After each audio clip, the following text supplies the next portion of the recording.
When when you hear that sound of the whistle, you know what time of night it is. It's college football final whistle with Jackson and Austin, the best late night recap show of college football you can find anywhere. And I could not do it without my co host, my partner, and my brother from another mother, Jackson Johnson.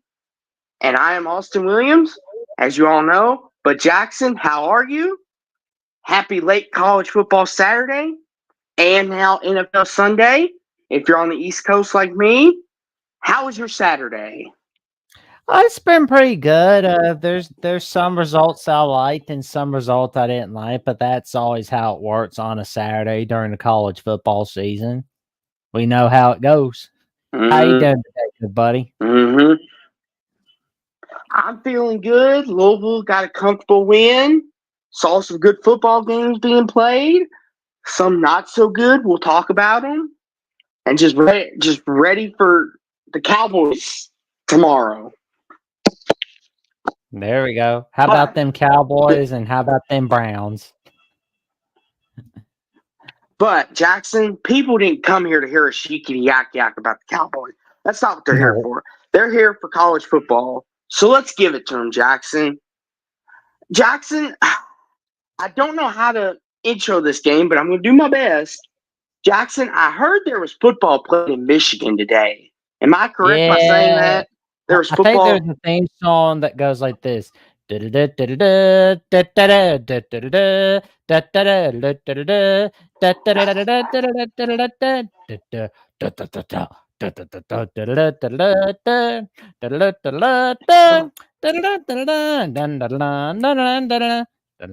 Uh-oh.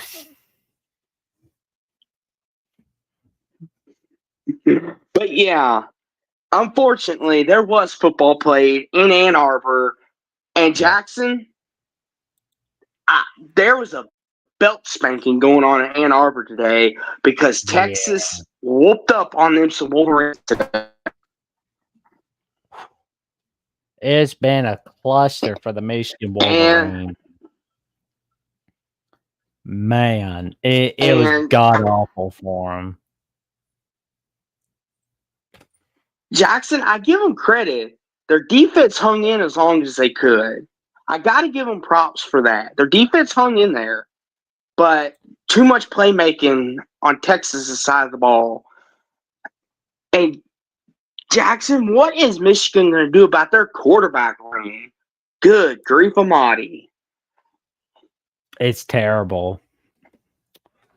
It's just very terrible. I mean, like Jackson, the defense, like as soon as Alex Orgy came in, they knew exactly what they were going to do: run the ball. And then Davis Warren couldn't get anything going either. And it's just like, Jackson, are we seeing the downfall of Michigan? Well, ask me in next week or the week after next. I'm not quite ready to say downfall. It's more like a bad year or a transition year. Like Jackson, I get it. Texas defense is nothing to sleep on, but my goodness, 12 I points, mean, Michigan, 12 points. yeah, but I don't think I would be acting like they lost to Northern Illinois. Oops. Oh, Jackson, we'll get to that in just a minute Oh here. yeah. I know Notre Dame fans are going to have a word with you, but That's our I mate. will, Jackson. I'll give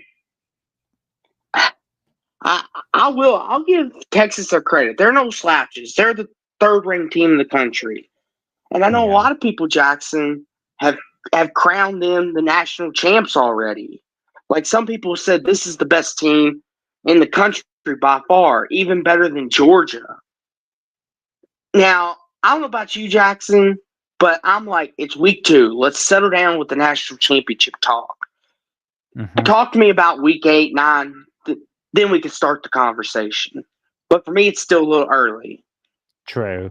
And with Texas, I mean, if I'm picking a national champion team, I'm thinking it's either Texas or Georgia right now. I mean, those are like my two Mhm. early takes right now. Oh, and we got Megan in the chat giving us some updates on USC Utah State, who's on the Big Ten Network right now. All right.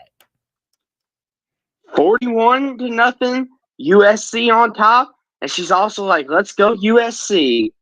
I mean, Jackson, No. USC, they got to feel like they're conquering the world right now. They beat LSU, and now they're dominating Utah State. Who knows what waits ahead for them? Yeah. Can you say that one more time? LSU? LSU? But yeah, to this game. And Megan makes a comment, says, scared about Michigan next week away. I think it'll be a good game, Michigan SC, especially after the results we saw today. Oh, absolutely. Absolutely. But like you said, Jackson, if someone is to force us to pick a champion at this point in time in the season, Texas and Georgia would probably be my choices. Maybe Ohio State, maybe. But even they've shown a little weakness.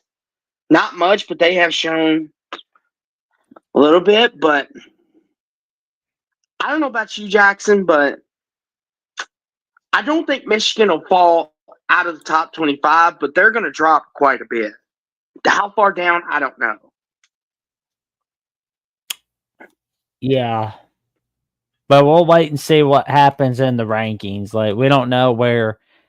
I think the AP poll is gonna drop Michigan very low. They're gonna the coaches poll's definitely dropping them very low, and the Mark Rogers top 25 that actually makes sense rankings, he's gonna have them very low for sure.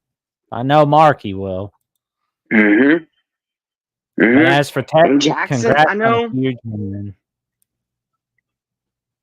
Yeah, Texas, congrats on a huge win. And once again, Jackson, another hostile environment, another big-time road game. Quentin Ewers comes through yet again. They did it last year in Alabama, and now they do it against Michigan. Jackson, if they beat Georgia, I will officially say it myself. Texas is officially back. But they got to beat Georgia first. Once they do that, I'll say Yeah. Heck, I'll be honest. I don't even think they necessarily have to win the SEC. They just have to win a few playoff games. In my view, which like I think they're really going to get the job done. They've proven to me they can really get it done. We've seen what Quinn Ewers can do in the big game, as you stated against Alabama last season, and what we've seen against it. Oklahoma State in the Big 12 title game. They almost beat Washington in the Sugar Bowl. What he did against the Michigan Wolverines today in the Big House. And nobody beat Michigan in the Big House, and especially when they wear their all blue uniforms. Would anybody like to know the only time prior to today where Michigan lost in their all blue uniforms? The 2021 Orange When Bowl was against that? Georgia. 2021 Orange Bowl against Georgia. Other than that, they've never lost a game when they went with the all blue look. Very, very Jackson. It's like their lucky charm. It wore off today. Yeah, but I think it'll come will, back at some point. I will say though, Jackson, to kind of put a bow on this game, I know we're giving Michigan a hard time, but Jackson, when's the last time you legitimately had this much concern for a defending national champion? Like, legitimately. Has there ever been a national champ have this much questions about him the next year? I would say like 2011 Auburn. Okay, yeah. After the Cam Newton year, yeah. Maybe So Florida State the year after in 2015.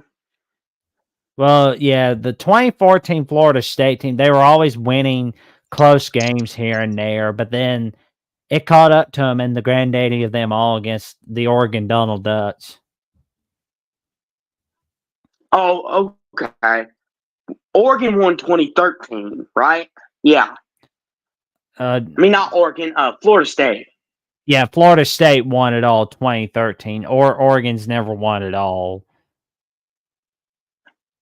Yeah, I got my years mixed up. But yeah, Florida State. But yeah.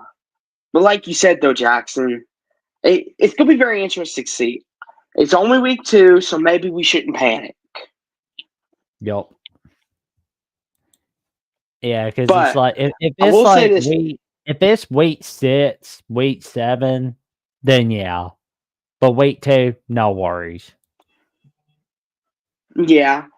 Well, Jackson, as we see Ole Miss taking care of business, doing their thing.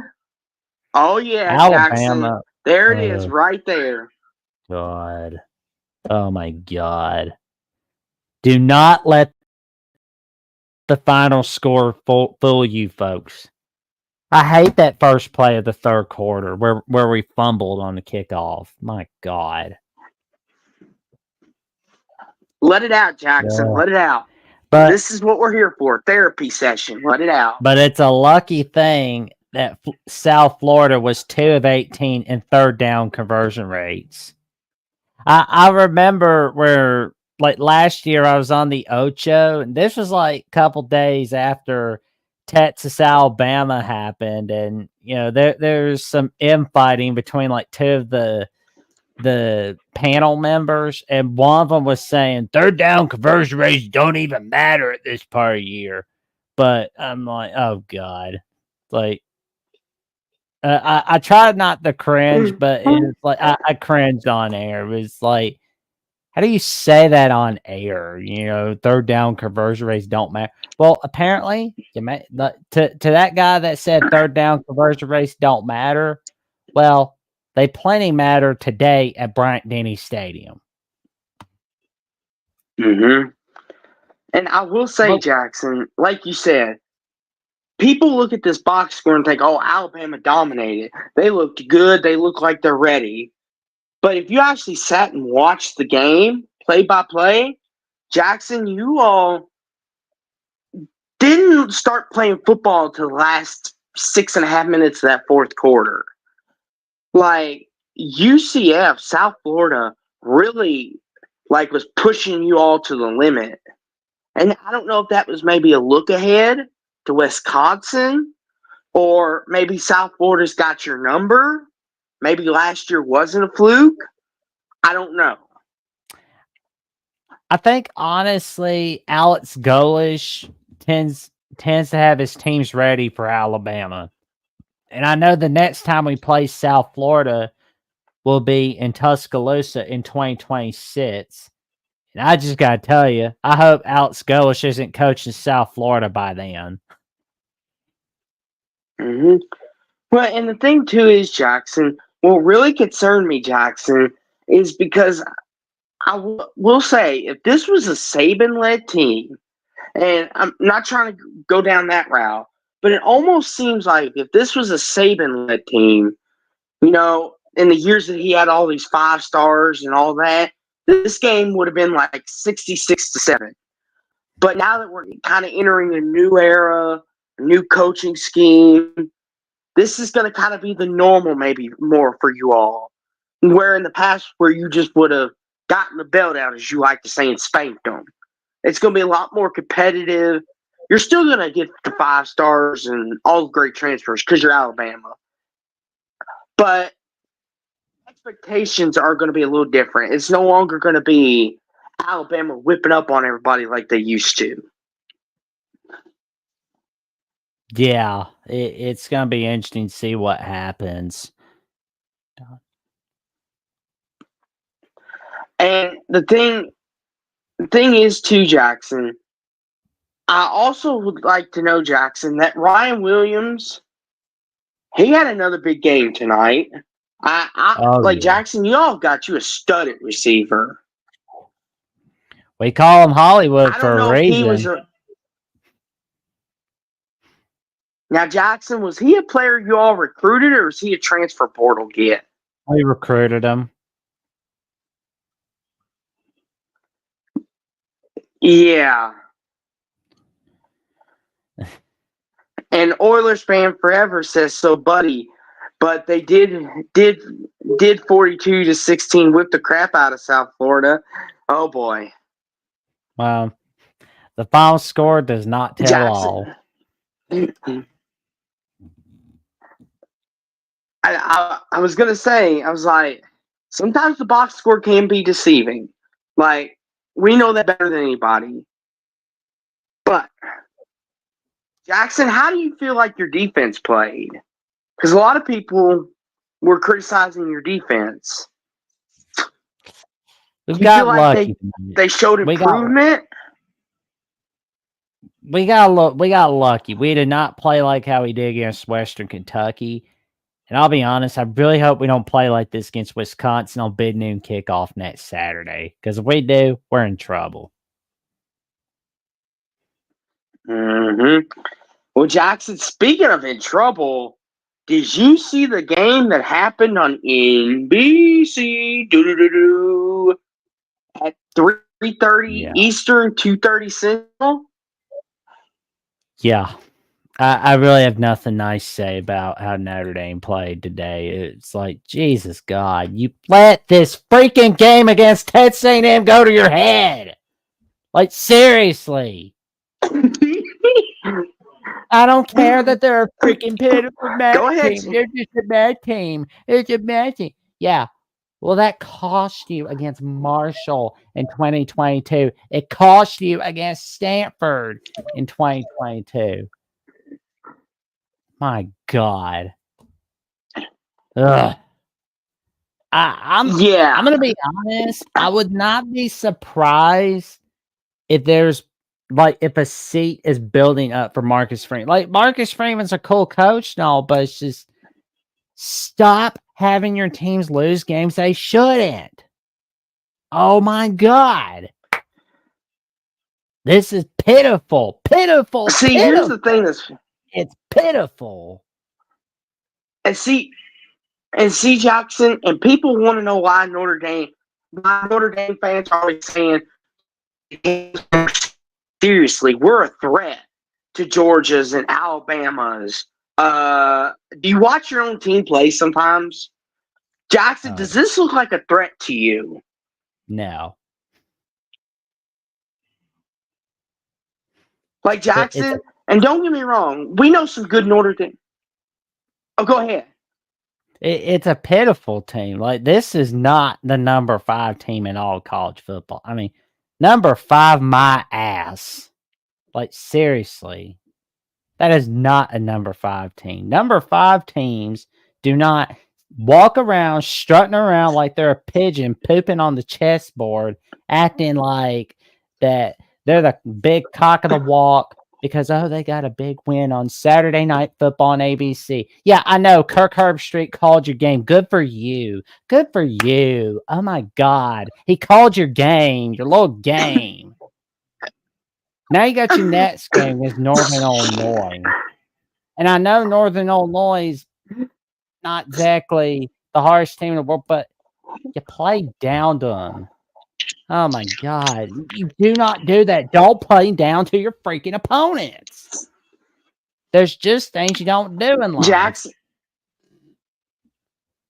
Jackson, what do you always tell me about the Pittsburgh Steelers? And this is going to correlate to Notre Dame. You always tell me. Go for it. They play up to their opponents and they play down to their opponents. And that's what Notre Dame basically does to their opponents. See, and here's the thing too, Jackson. They played Texas A&M so tough. They won the game. They won it for Riley Leonard. And everyone's giving them praise, saying Notre Dame's legit. They're going to make the playoffs. There's no way they blow this now, right? And then today happens. And Jackson, I'll be honest, I'm a Riley Leonard fan, but he played awful today, especially those 2 picks. He really played bad today. it was just wrong. Like, my God, it was acting like, oh, you got that game on. You don't have anything won. You don't. You play down to them. You're trailing 13-7 in the second, going into the second half. You don't have anything won. Ugh. Mm-hmm. Well, I and want. Jackson, and for North, go ahead. I want to just puke. I mean, I want to laugh like a freaking. I want to laugh like a freaking burro. I want to laugh like a freaking burro. But I will say, Jackson, on the bright side, though, as much as we're ragging on Notre Dame, this is a fantastic win for Northern Illinois. Yes, And it Jackson, is. just think about this. Because we always talk about how you don't like these cupcake opponents, right? But Mhm. Jackson, do you know Notre Dame paid them $1.4 million to play them, and they stole a W from them? Like Jackson, like this That's is free what real is estate. good about these games. Like that's what's good about these games, Jackson. These smaller schools get this money, and it helps build their program. Now, obviously, Jackson, when they dish out the money, they're thinking, "Oh, these suckers are going to get beat." Ha ha ha. Well, the joke's on you, Notre Dame. You shouldn't have taken them. You should have taken them more serious. Yeah. Next time I see him playing a group of 5 team, I'm gonna bet a group of 5 team to beat the spread because I can't trust Notre Dame do what's right. I mean, really, you can't beat this team. Jesus. And the thing too is, Jackson, you want to know what's even worse? Is Jackson is people always ask, including Notre Dame fans, ask, why don't you trust us to win the big games, or why don't you trust us to do that? And then you pick Notre Dame and they win the big game, right? They win a big one, beat A&M, and then they do this. They turn around and do this the next week. This is why no one trusts you, Notre Dame. This is why, right here. Like the fact that me and Jackson and everyone else has got to talk about this is bad. Like we should be talking about you like Ole Miss and these other high caliber teams, but instead we're talking about how pitiful you are. It's like being the parents that are called up by the school principal because their kid's doing something they shouldn't. And Jackson, to refer to your point about Marcus Freeman and his coaching seat, Jackson, if Notre Dame misses a 12-team playoff, he better just get the next flight out because he ain't coming back. They're gonna kick him right out the door. Nah, they'll give him a vote of confidence for 2025, but that's a hint. He's on that hot seat. So let me ask you this, Jackson. You know, we were talking about this earlier through our text messages or our DMs, whichever you like to call it, of Yeah. how many wins does Marcus Freeman need to keep his butt from catching on fire. Jackson, I'm saying if they don't at least go 9-3, his seat's gonna be on fire. Oh, I think 9-3 without a trip to the playoffs is going to get them in trouble unless they win their bowl game in dominant fashion. But if they go Well, like 10-2, 11-1, they're going to be fine. Well, Marcus Freeman's going to be fine. But I know our buddy Matt Zemek from USC at the Voice of College Football has said, and at Trojans Wire has an article written out about how the media fixation on Lincoln Riley should have gone to Marcus Freeman instead. And it's not anything against Marcus Freeman. You know, he's a good coach, but it's just he's got more to learn as a head coach. Well, and the thing too is, Jackson, looking at their schedule, the reason why I say 9-3 is because, Jackson, there are still some quality opponents to be had. Because if they go to the Coliseum and beat USC, that's one way to keep the job safe. Let's say they beat Georgia Tech. Let's say they beat my boys down in Louisville. There's 3 quality opponents right there. But Jackson, if they're 8-3 per se, let's play this out. They're 8-3 heading into the Coliseum, and they lose that game. I think it could be trouble time. But if they beat USC in the Coliseum, Notre Dame might be like, okay, we'll let you off of the pass because you beat the Trojans. But no more losing to Northern Illinois, okay? Oh yeah. But I mean, unless yeah, you think different, Jackson. 10-2. Yeah. Oh, Megan's Jackson, asking a question about Lincoln Riley, and she said she's asking if Riley's doing enough to save himself at USC. Oh yeah, I mean he just needs to keep winning. He and Miller Moss need to do their magic like they've been doing in week 1. What they're doing tonight against Utah State, they're more than good to go.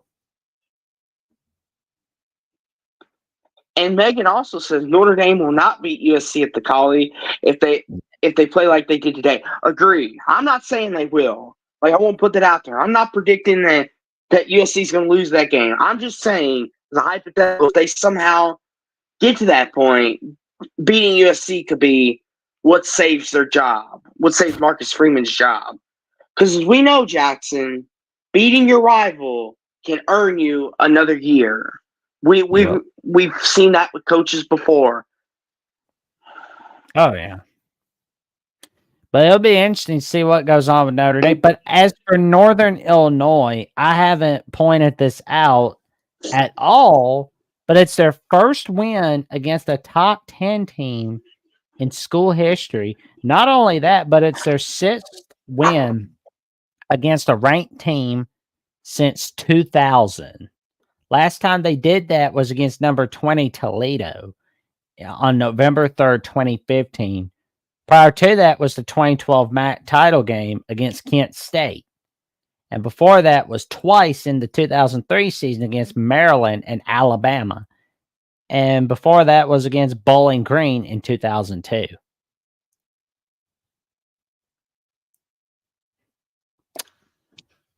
There's some history right there. I mean, Jackson, like, just to put this into perspective, I don't know if you watched the post-game interviews or not, Jackson, but the head coach, he was literally crying. Yeah. And I know people want to make fun of those type of people saying, oh, you're a great guy. And he even apologized on national television, like, I'm sorry, I'm just emotional. And even the reporters were like, go ahead, let it out. It's beautiful. I'm like, but Jackson, you earn the right. You earn the right to do whatever you want. You can have yourself a friggin' crying session. You can have a beer fest. You can have like a what are those little like snake things you see at like alcohol parties? What are those things called, Austin? I have no clue. I'm just as clueless as you, Jackson. Yeah, because like I gotta ask somebody like. Chat, what was that called? Beer snake? There it is. That's what it's called. Like, you've earned your right to have like one of those beer snakes or whatever. But remember, do not let this game go to your heads. That's my advice to Northern Illinois. Celebrate for 24 hours, but then move on to next game. Because Jackson, I was like, when I watched the interview, I was like, and he's crying. I was like, good for him. I know, like, I was sad at first for Notre Dame because we know some Notre Dame fans. They really love the Irish. But I was like extremely happy for Northern Illinois because it's like, Jackson, we live in a world now where NIL's taken over. We all agree on that, right? But Jackson, it's still college football. By golly, Jackson, until the last pump of blood comes out of my heart, it's college football. I'm not going to stop believing. I don't care if they're paying these players or not. Anything can happen on any given Saturday. Yep. It's still college football. And in the meantime, Northern Illinois has earned every right to have all those beer snakes and parties and, just, you know, play all that fun music. That's what they've earned the right to do. And in Jackson, I'm not ready to get sentimental with this, but Jackson, for Northern Illinois, Jackson, they just made a memory for a lifetime. Even if they never make it to the pros, at least Jackson, they can always think, we beat Yep. Notre Dame when they were ranked It's fifth in like the country. it's like that We scene did that. on Monsters University where like this Chet dude or whatever his name is tell Mike Wazowski, if you lose, nobody's gonna remember you. But then Mike says in return, he goes, yeah, but if we win, nobody will let you forget it. That's how it is with Northern Illinois, Notre Dame. Notre Dame, they could win a freaking national title, but nobody is going to let them forget the fact that they lost in Northern Illinois. You just don't forget these types of things. Jackson, as the old saying goes, and I love this, but the old saying is, heroes will always be remembered, but legends never die. And that North they became legendary. We're going to remember this day years and years down the line. Yep. But I remember Northern Illinois. You earned it. Enjoy. I remember a buddy of ours in my Discord chat was saying, I don't want to hear another thing from Notre Dame fans about Appalachian State. I don't want to hear a single thing about it. It's like, you got us there. It's like, this is why we need Michigan Notre Dame back, but that's their time another day. We will definitely get to this weird looking SEC ACC title game in a bit, but the Oregon Ducks survived against Boise State on the Peacock app with a 37-34 victory over Boise State. We cannot let Ashton Jeanty go unnoticed. He is a top-notch running back in all of college football. He is, Jackson, but Jackson, I'm worried about Oregon because Jackson, this is 2 weeks in a row they're playing these opponents close, that they're far superior than. Like Jackson, Boise State had them on the ropes again. Like, and I get it, Jackson. Sometimes, last week you told me it's week, it's all good, everything's gonna be fine. Jackson, I would like to know, do you care to explain this one to me? I think maybe they're saving a little bit of everything for Ohio State. I'm thinking that's what it is, honestly. Because maybe they're probably going to play like this again against Oregon State, UCLA, Michigan State. I honestly feel like they're going to do that. I don't know why, but I feel like they will. Agreed, Megan. They dodged a bullet tonight. Mm-hmm. And see, here's the thing, Jackson, and I'm not trying to rag on them, but Jackson, you remember when I told everybody, I was like, don't go sleep on Boise. Upset could be coming. And you remember everyone kind of scoffed it off like, this isn't 2007, Boise. Get out of here. Apparently 2007 resurrected from the dead tonight with a little help with Ashton Jeanty and company. Yep. It has not been But Jack. Oh, go ahead. Yeah, it was not a good night for Oregon, but luckily Atticus Sappington saved the day for him. But Jackson, what'd I tell you about Auburn? I told you. Mhm. Did it again, didn't Yep. they? Yeah. Yeah, that game was just a weird one. It's good grief. It was not good. What went on with them? Like, oh my god. Hey Jackson, I think it's pretty fitting, but is it time to say Cal has hype?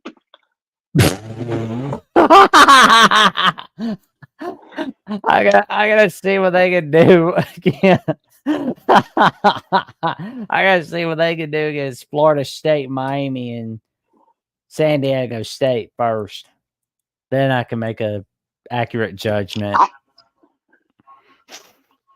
But Jackson, what does this say about the ACC as a whole, though, and Cal? Because Jackson, a lot of people have been ragging and saying, the SEC, they're the class of the of college football, which not going to deny that. But Jackson, Cal went into Auburn and gets the W. Now I get it. Auburn's not 2011. They're not Cam Newton. This is the kick stick. I understand that. Calm down, Jackson. No need to get angry. I see you balling up your fist. Calm down. It's all right.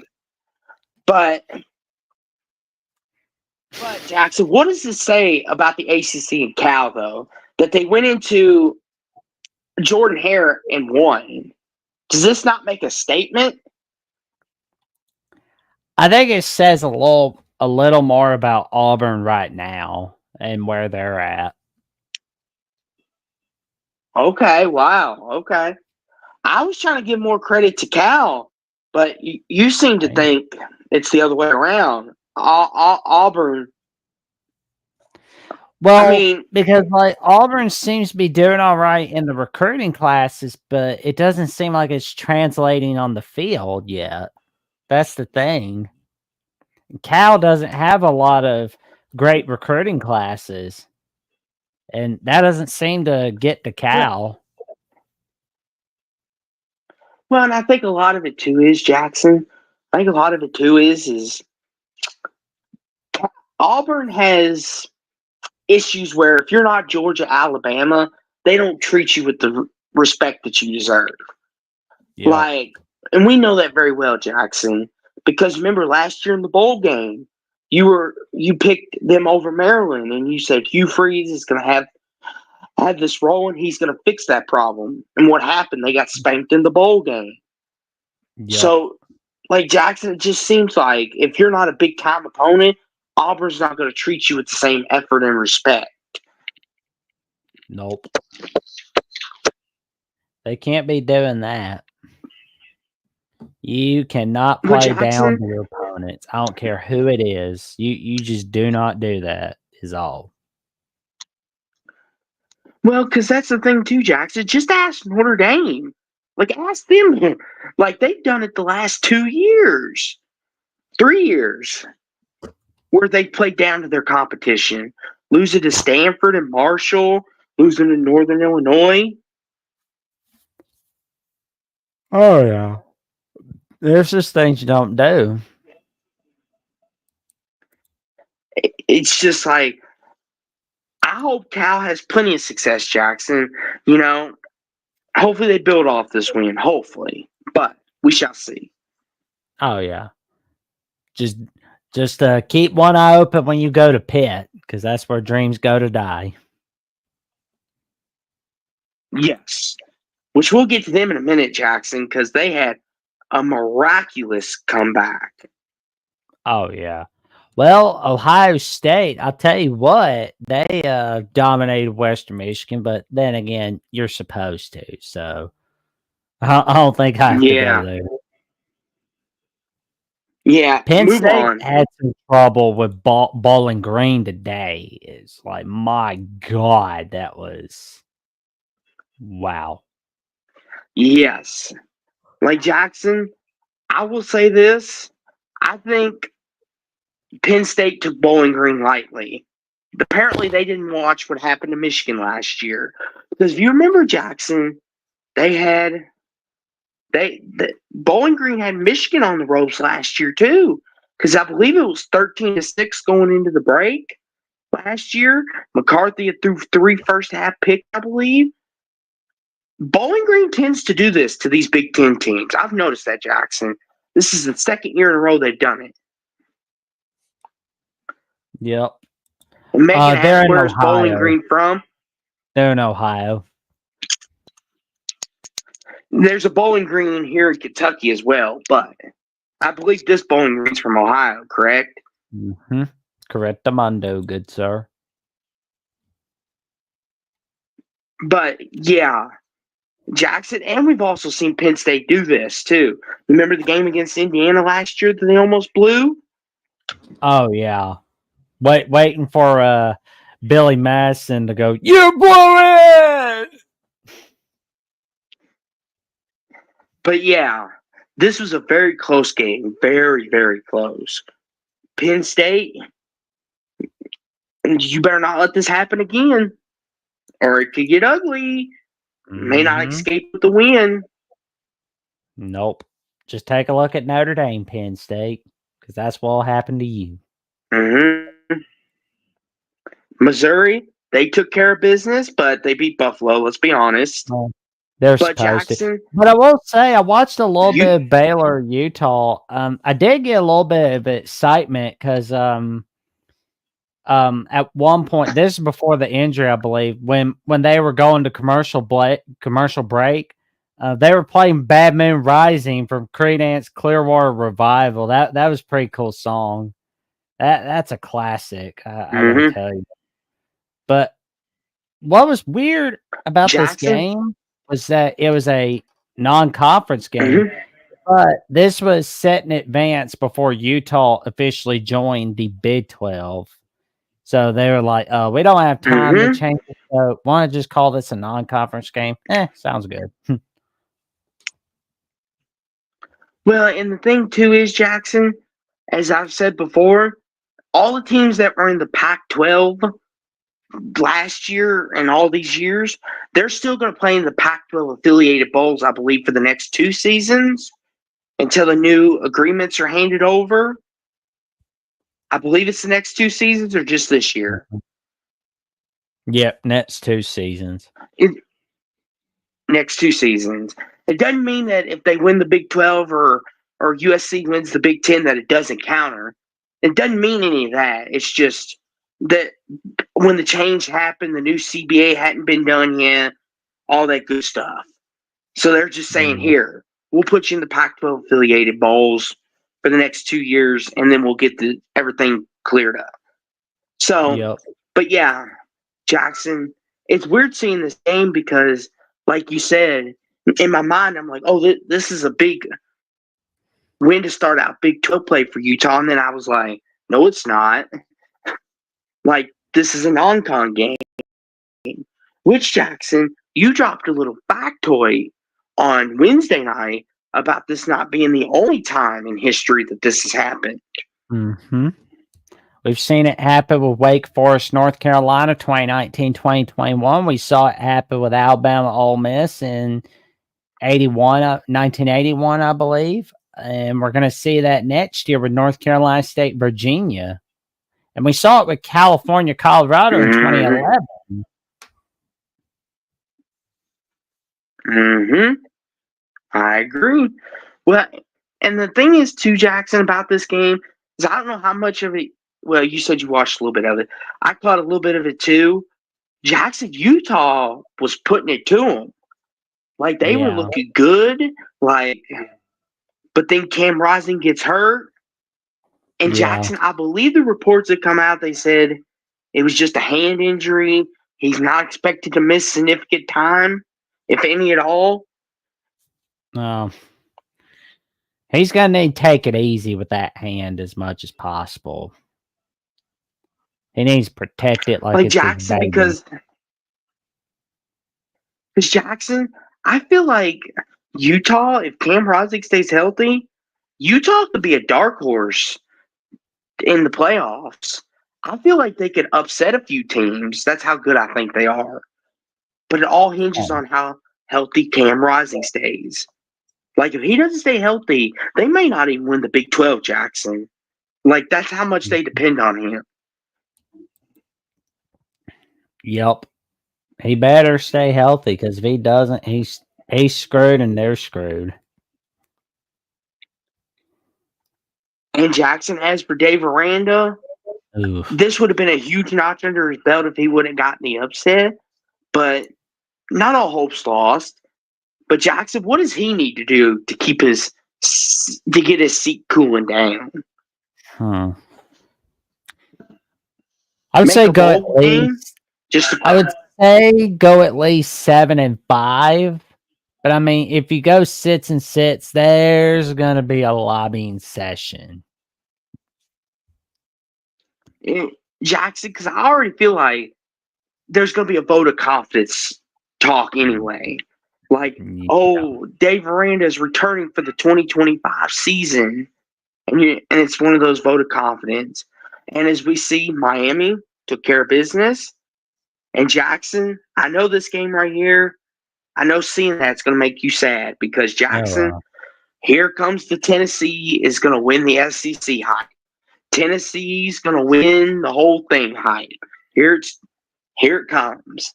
Well, So I mean, Jackson, I've heard people say that Tennessee is a SEC contender. I mean, that's fair, and you know they look like they could be a playoff team, which that's a fair assessment.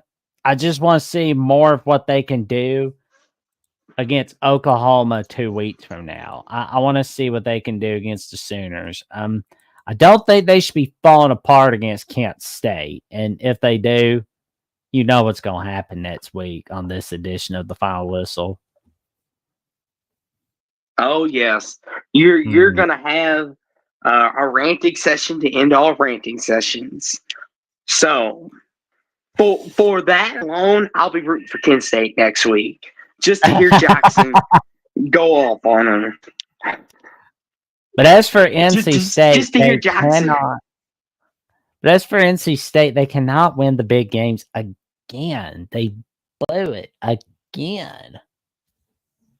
Mm-hmm. Well, and Jackson, I don't know how much of this game you watched because there was a lot of other stuff going on as well. But Jackson, this game was close for a little while, but then Grayson McCall throws that pick six, and it's like then all heck breaks loose, and then Tennessee took over from there.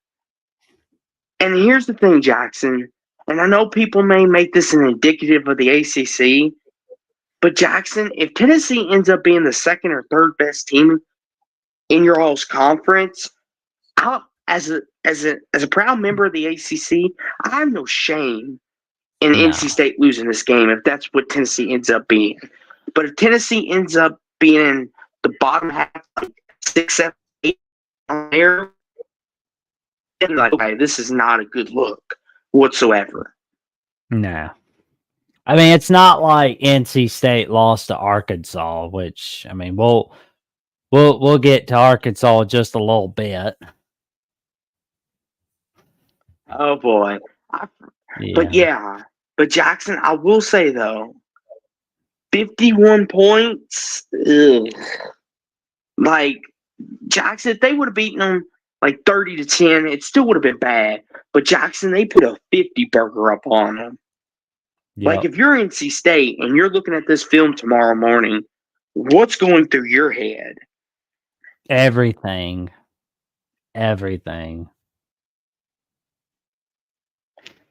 Like Jackson, and I know Tennessee. The thing with them is what they're the same way, Jackson. They'll win this. They won this game tonight, 51-10.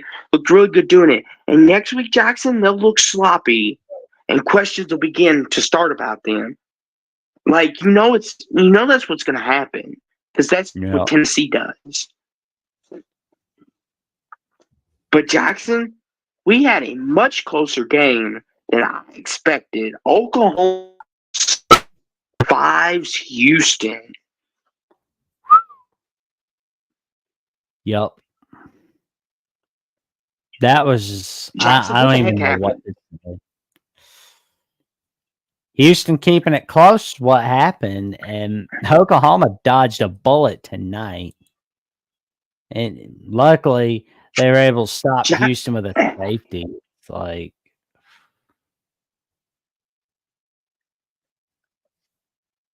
and here's the thing too, Jackson.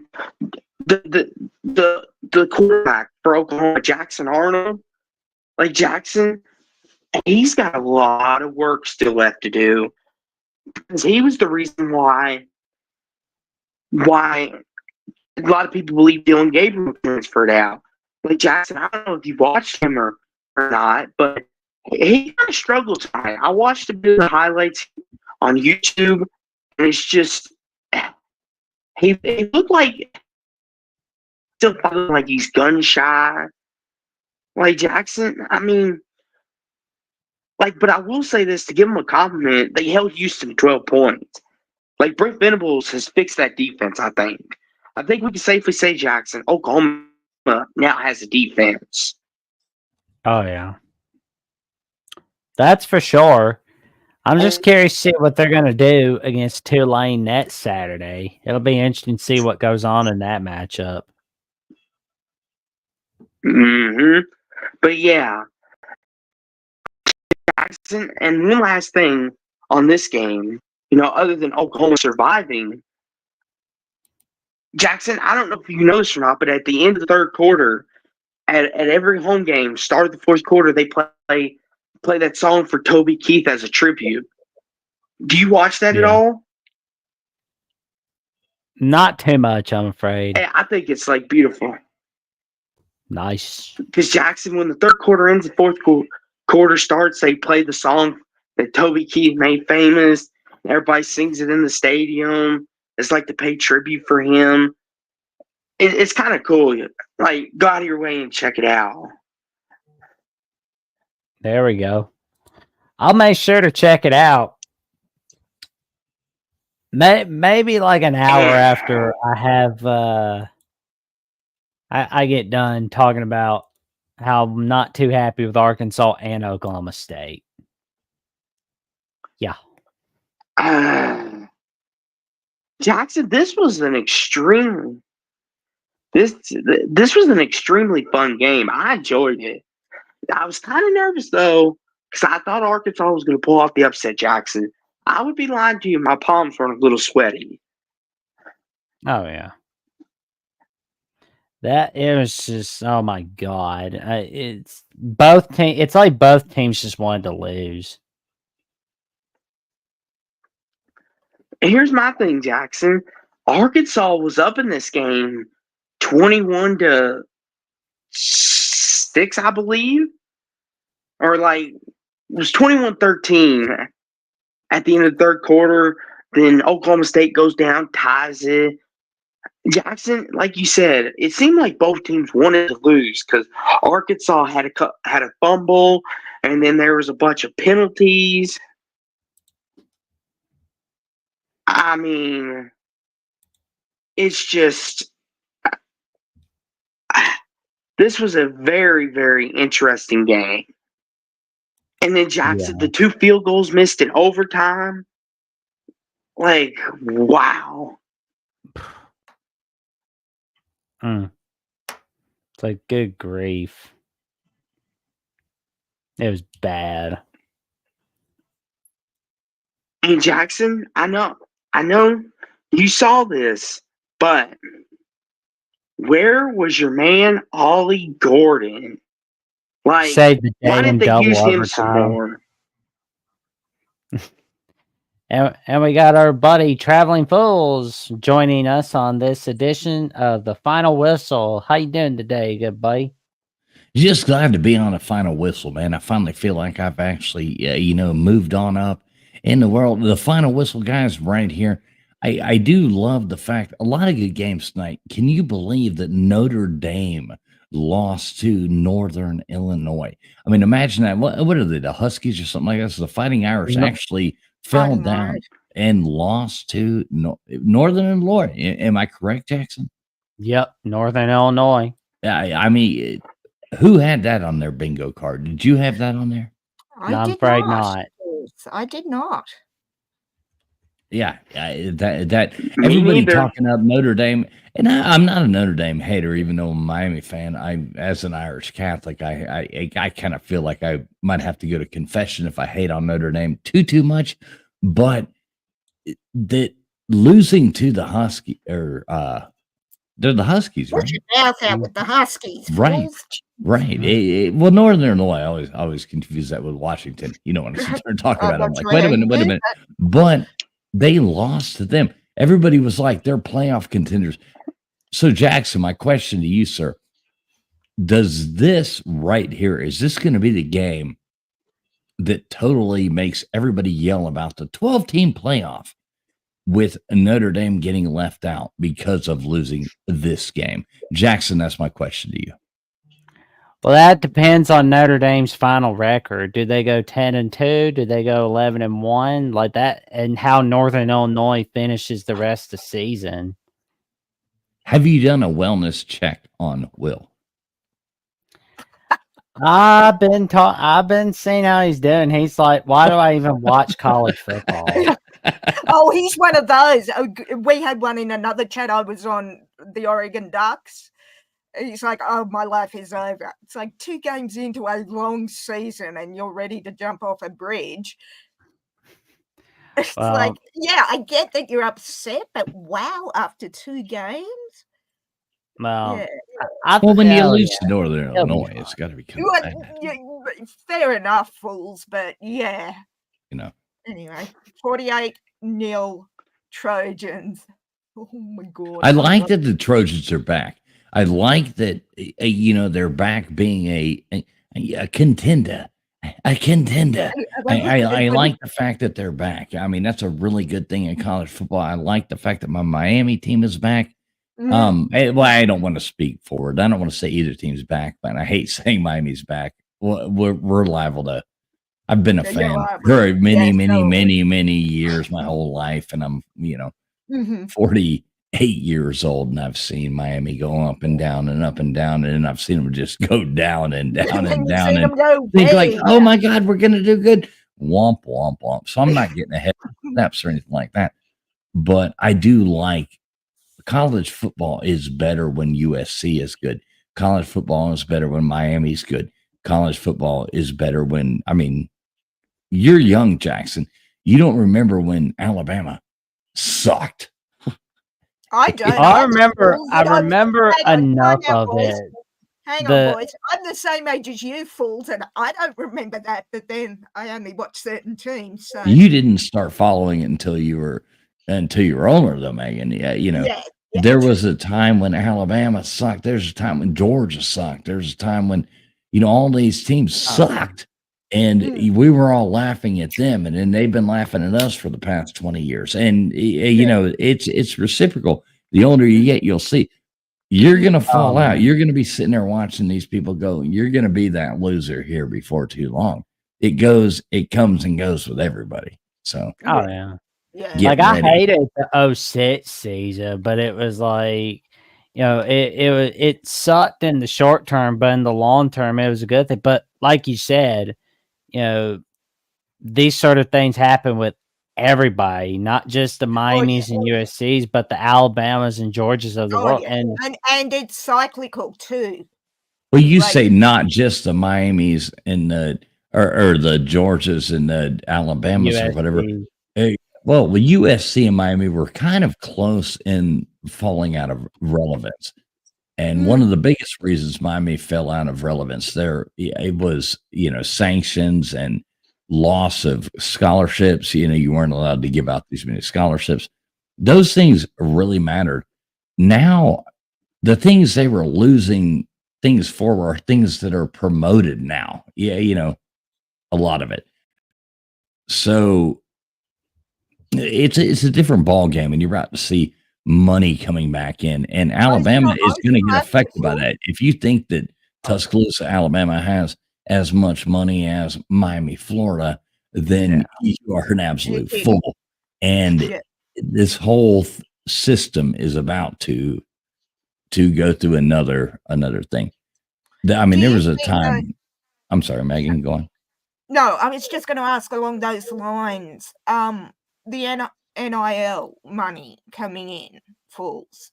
I think it's a bad thing to give that much money to an 18, 19, 20-year-old. No disrespect to our younger colleagues here. And then expect them to know what to do with it. Because if you gave me $1 million as an 18-year-old, I'm going to piss it up a wall. You know what I mean? Like, how do you see...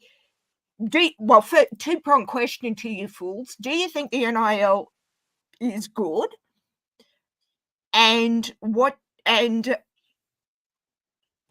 do you see the future of it being? So two prongs to that question. I think many things can be right at the same time or wrong at the same time, justifiably. So I don't necessarily think that the NIL. I'm against NIL. I really don't think Well, let me explain myself here. Now, I don't believe that there's anything wrong if what is it called? The video game you guys play, the EA Sports. EA Sports. Oh, EA Sports. If EA Sports is going to put your likeness and your number and your everything on there, I don't see why you shouldn't be making money off of that as an adult. You are an adult. Right. Everybody else is an adult. You know what? You can get sent to war if war breaks out tomorrow, but you're not allowed to make. You're not an adult enough to make enough money. I think that's ludicrous. I don't think that. Yeah, and the same thing being, I sold 100,000 jerseys of this, my name with my number on the back. They're buying that because of this person. I don't like the fact that, and I think they should make money off of that. EA Sports should pay them. The jersey people should pay them. Everybody should pay them. And I don't have anything against if Joe Blow wants to go out there and make a commercial for the local Chevrolet dealer. Why should he not be able to? That's an absolute adult. I don't like I don't want schools to actually be paying them though. Like if they can earn money off of what they're producing, I love that idea. I don't care if it's $1 billion, but I don't like the fact that schools can go in there and just whichever has the most money buy. And they should have fixed this before it got out of hand. Yeah. Once something gets out of hand, it's just like our society. Once something gets out of hand, it's hard to go back and fix it. You got to fix it before it gets out of hand. Do you think, though, what we do down here with rugby is we give the players education on how to invest their money, but this is how you buy. Nah, fuck all that. That ain't your business. That ain't nobody's business. It ain't my business what you do with your money. It ain't your business what I do with mine. So, yeah, I understand that. But it's a real world out there. We ain't buying into all that nonsense. We're real people over here. If I gave you $5 billion for your face, which would be an overpay, but let's just okay. You would have paid for it. You would have paid 4.5. Jackson $6 million, but that's just because I like him more. Oh my god! As an 18-year-old, you're going to know what to do, or 20-year-old even. You're going to know what to do with that $5 million, $6 million, $10 million. But it ain't none of your business. That don't matter. That's not a fact of the whole thing. Nobody cares what. You know what? You want to go out and blow the money at the Pink Pony the first night you fucking get it? Well, you learned your fucking lesson. I stuck a goddamn... Listen, when I was a little kid, I stuck a fork into a light socket. You know how many times I did that? Once. I thought that explains so... I didn't know the Pink Pony was worldwide. I thought it was only in Alabama. Oh, no. Yeah, I've got like 7 Pink Pony coasters in my bar right here. I was going to say... they're all over the place, baby. I was going to say Ford is managing investor in the Pink Pony. Next up on the main stage, we've got Jackson Johnson. $10 for his top, $10 for his bottom. Let's go. Millions, Jackson. Sorry, Jackson. I'm just making it fun, man. Oh, that's all good. Lord. Look what I got. Sorry, I wrecked your serious college football show. No, he let me on fault. You were fine. You know this. Oh man. I think everything should be fun. I get tired of these things that are all too serious all the time. Like, let's have a little bit of fun with it, you know? There you go. A little bit of fun. No, Nothing wrong with Well, that. you and I have never been serious a day in our life, and if we are, we're unwell, clearly. You could only wish you were serious with me. All right, Jackson. My standards are So already let's go back low. to college football talk. I know Hang that's what on, you're my here for. standards Oh, are man. already low. But yeah, Austin, I believe we were talking a little bit about Arkansas, Oklahoma State, and we got Minnesota Dave joining us for tonight's edition of the Final Whistle for Week 2. How you doing Hey, how's it today? going, everybody? Hey, nice to meet Hey, Oh, you. what's pretty up, good. buddy? The hits keep yeah. coming. Is there a couple people across the pond? I take it. Yeah. Across the pond in the other direction, I'm in Australia. All right. A couple? What is she echoing or what? Oh, darling, you can't handle one of me, let alone 37 of me fools. You'd have heart attack. Never mind, you need a heart. We got ourselves a wild night tonight. We were talking about the pink pine. We're talking about rugby. We're talking about everything on this edition. It's a wild one. Jackson's like, damn, I should not have dropped that link when those two were in the chat. I know that was the biggest mistake you ever made, Jackson. Or maybe the best mistake you ever made, but you know. That's No all talk right. about So cricket? hey, the more the merrier. That's the way I look at it. But yeah, Austin, I think we were talking a little bit about Arkansas, Oklahoma State. Like, what was the rest of our take on this game?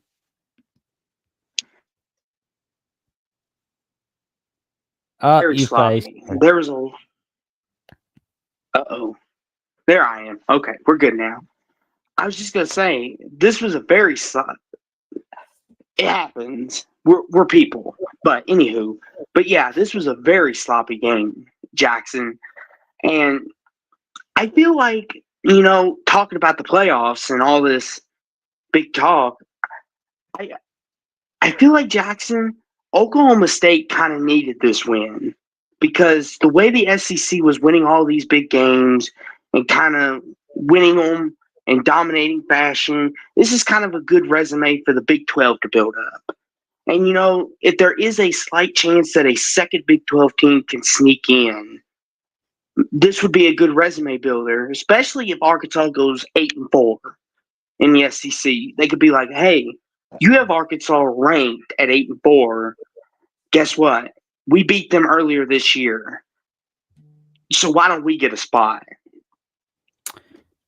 I was thinking about Sam Pittman's seat, because it may have just gotten even hotter. It's scorching now because you blew it. Arkansas blew it against Oklahoma. And that's the thing too, Jackson. Oh, Jackson face freezed. We're face freezing.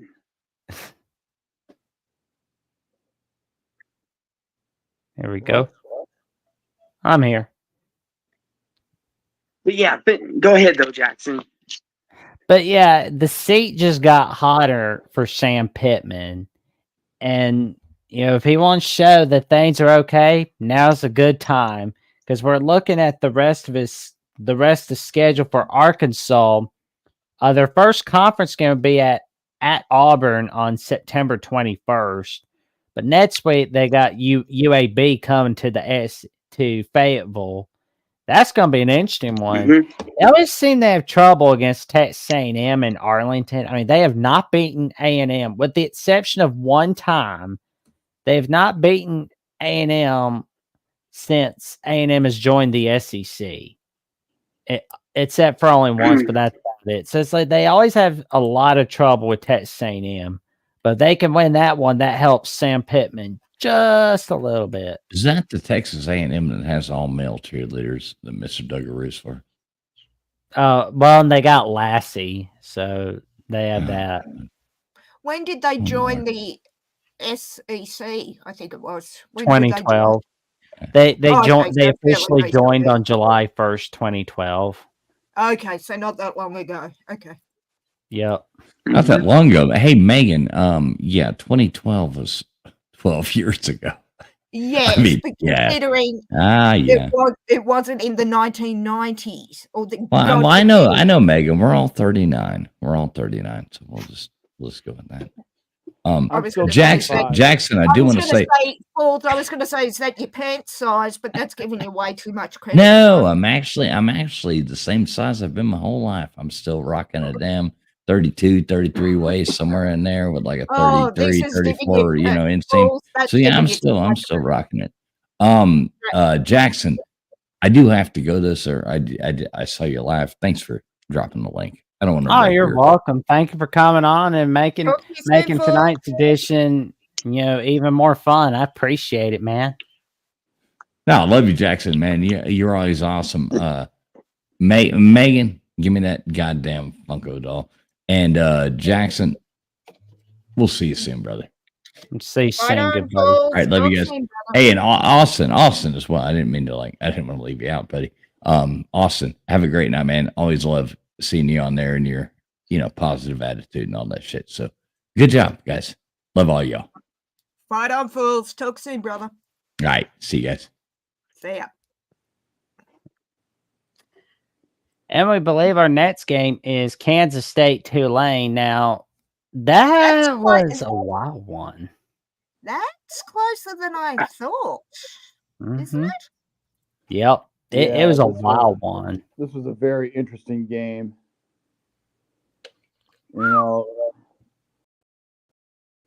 Tulane is actually not a bad football team. No, they aren't. I mean, their new head coach, he's doing all right. He's continuing what Willie Fritz has built. And I gotta say, Mhm. I'm wondering, because I wonder if they're gonna give Oklahoma any trouble. I mean, because I've been looking at the job John Summerall's been doing at Troy, and he's also been doing all right at Tulane.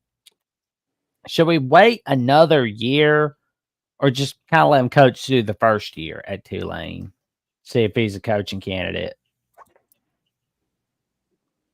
Well, it depends on how Well, PJ Fleck does. I know maybe the Gophers might be interested in him if PJ Fleck fails. He's on the I hot will seat. say, I will say that I will say, Jackson, Tulane is a smaller program, so compared to these bigger programs, there probably won't be as much pressure. Because at Tulane, you win 8-9 games, more than likely they're gonna be happy with you. And plus, they beat USC not that long ago in the Cotton Bowl, so they're like, okay, we're good for a while. Like, we're happy. Win 9 games, we're good. Yes, and I have nightmares even now about that USC game. As I said, I don't know these teams. I'm Big Ten, but this seems closer than I didn't expect it to be a blowout, but I didn't expect it to be this close. That's all I can say, given that Tulane, as mentioned, beat USC. I don't know. Yeah, and it'll be interesting to see who gets that Group of 5 slot for 2024. I mean, there's still a long way to go for sure. But Well, Kansas right now, State, Northern congrats Illinois on is them. in control of that. Who is? Northern Illinois is in control of that. How Well- so? How so?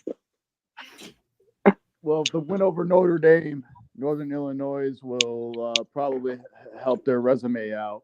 Oh, I see what you mean. Yeah. Mhm. They definitely have to keep winning. That's all they got to do. They can't Yeah, let they that can Notre have Dame losing game one go to in their the head. MAC. Huh? They have to go undefeated in the MAC. Oh, yeah. That's Can going to they go help. undefeated? Is that a likely thing to happen? Well, Western Michigan did it not that long ago. Okay. As Think I they said, can I don't beat- know. I'm Big Ten, so I don't You know. think they can beat North Carolina State? What do you guys think? As I said, I got no clue. So Well, If that's a question. I think that's a if question. North Carolina's, Go ahead. I was just gonna say, Jackson, North Carolina State plays like they did tonight, Uh-oh. There we are. But yeah, it's always a possibility. But let's keep in account they were playing a really good SEC team too. So we'll just have to see. Yeah. True. I think for me, as I say, Big Ten here, but you know, in the Big Ten, they're saying USC will be playoffs already. It's like, for the love of God, we've just played 2 games. Okay, we won 2 games. We're happy we won, but to say we're winning it all is like saying the Seahawks are taking San Francisco. You know, you can't yet. And it's a long season. So I think for me, for all of this, Big Ten and others, it's just wait and see. Don't assume anything because everyone assumed USC was going to get beaten by LSU. Look how that ended up. I'm not saying that this can't happen, but I'm saying if we're saying it 2 weeks in, how are we saying it 2 weeks in? If you know what I mean? It's like, Yeah. okay, nothing is assured any given Sunday, but it's too early to be making these predictions, I think. Give it 2, 3, 4 weeks, see how it all plays out, and then make them. But 2 weeks in, I don't know. That's just how I feel, boys. Anyway. Agreed. Kansas State's next game is going to be an interesting one because it's going to be against Arizona on Friday night on Fox. And that's the other Big 12 game that's going to be a non-conference game. So that'll be interesting to see. Who's playing home? Who's got the home game that game? Kansas State has it at home. I put the parlay on Kansas State just. There we go. Mate, Well, it says me who's like make no predictions this early, boys. Yeah, Kansas State at home, maybe. I don't know. Again, I don't know. Well, we got LSU Nicholas, and of course LSU got out of it in the nick of time, and they won that one. But Illinois, shout out to our friend Sonny Verma at Locked On Illini Cast and the Big Ten Show. And sorry to Locked On Jayhawks, Derek Johnson, as Illinois has pulled off the upset from 23-17. Everyone, what's your thoughts on this game? Again, another close one. I will expected say this one to be close. I will say this kind of shocked me. Not because I know a lot of people give Illinois a lot of heat because of Britt Bielema and the magical season they had with their talented defense, and they were able to win as many games as they did. And now they had a kind of, I wouldn't say a downfall, but they had a downgrade the next year. And now it kind of seems like, okay, is Britt Bielema the guy? Is it time to put him on the hot seat? And, you know, Kansas, they're kind of one of the favorites in the Big 12. Lance Leopold's got them playing football.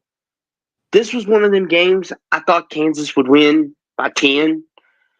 But Illinois, the Fighting Illini at home, are tough. And congrats to them. Looks like Britt Bielema's saving his job as we know it. Dave, what was your thoughts on this game? Who? Minnesota Dave, what was your Oh, thoughts I'm on sorry, Kansas, I didn't hear Illinois? My thoughts on this one is, you know, I didn't really get to watch this game because I was at a concert. But I didn't. It just didn't. Maybe Kansas is overly hyped. You know, we don't really know. You know, I never. Kansas has never been that program that I look at and go, oh, yeah, they're going to have a really good year. This was kind of a disappointment, actually, in some ways. Illinois is still an average yo-yo football program. You know, they're always up or they're always down. I don't know what you're going to get with Illinois. Yeah.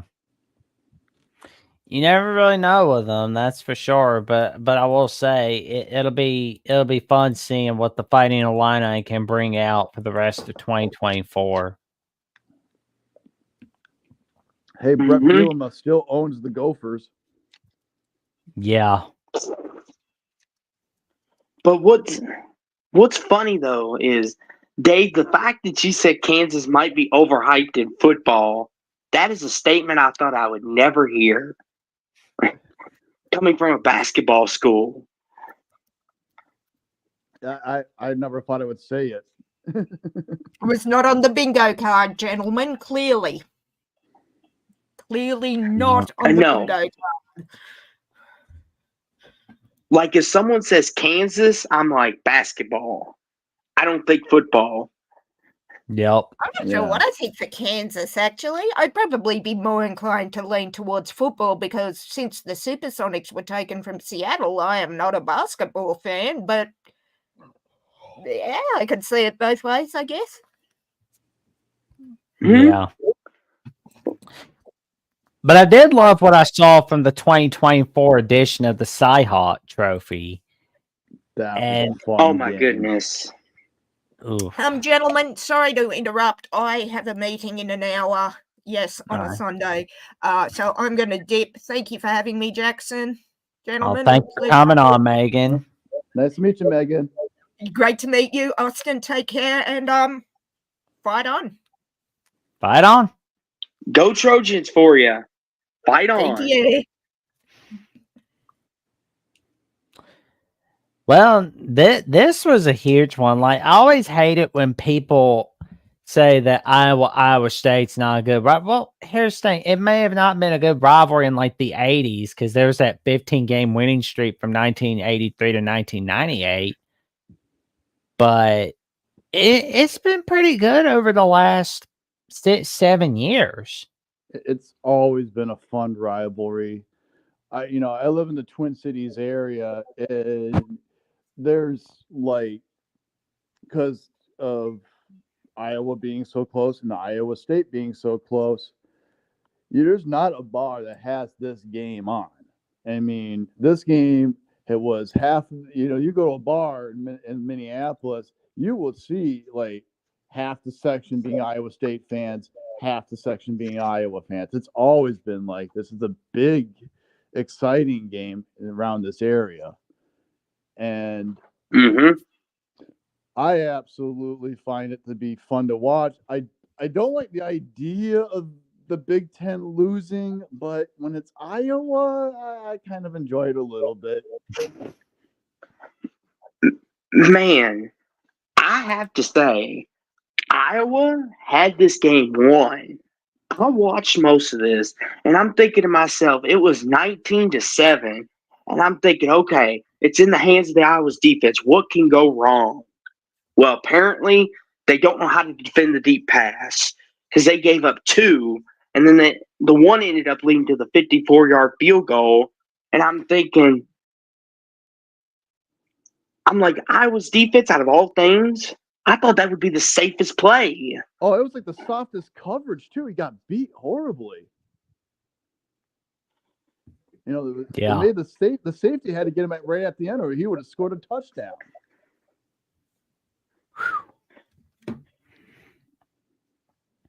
Well, and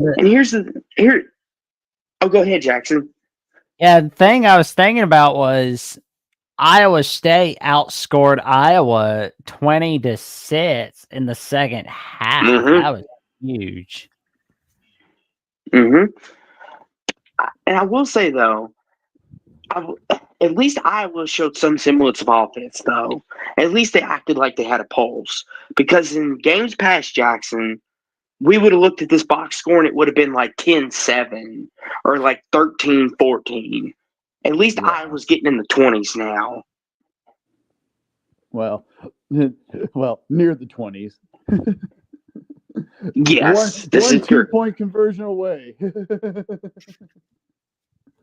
Oh, yeah. And that really was the reason of the game. They went for 2. And Iowa State, they played great field position, especially in the second half. When they weren't able to get anywhere, they were keeping Iowa deep in the territory. and they're just not. Iowa's Mhm. still not that good at moving the ball. They're better, and they held them to field goals too. Iowa Mhm. State played a bend don't Well, break type of defense. well, and the thing too is it was 19-7. They score, and you logically thinking, okay, you could go for two here, but like you said, just take the extra point. I mean, and as we see, that's what just cost them the game. Yeah. Yeah, that I wasn't able to. I would only watch just near the end of the second half of this game. This game the ending was just great.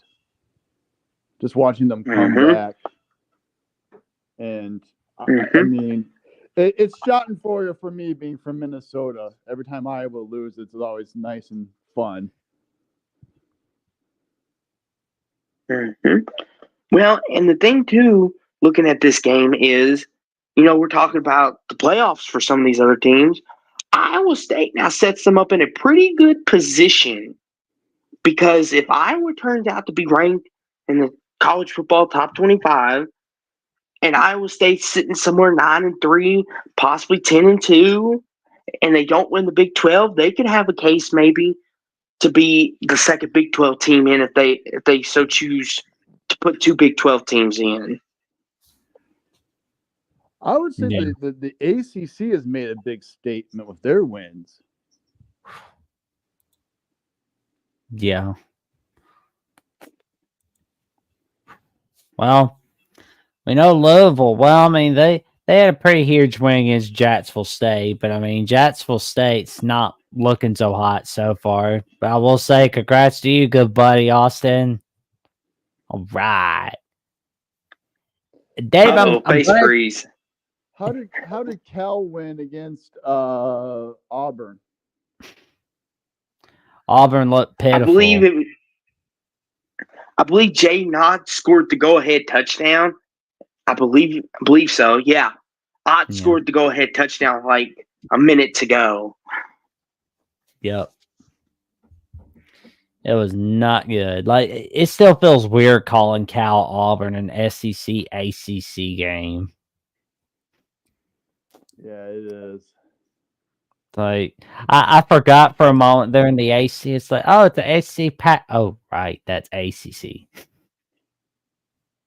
When I will say, Jackson, on our victory, I think we look good. But Jackson, as we know, it is cupcake. So Yep. we can't get too excited, can't get too low. There's always room to improve. Like next week we're off, and then we got the big game against Georgia Tech. But like Minnesota Dave said, the ACC did make a statement. Syracuse, Jackson, when we picked this game Wednesday night, what did I tell you? Don't be surprised if Syracuse pulls an upset in the Dome. You told me about that for sure, and I was like, I'm gonna wait and see about Syracuse. And Jackson, I know it's early, but Kyle McCord, Yep, he's he looked looking pretty good. good. Well, and I think like the pressure, I think honestly he's more appreciated at Syracuse. Jackson face froze. I think he's a little more appreciated at Syracuse than he is at like Ohio State, to be honest. Mm-hmm.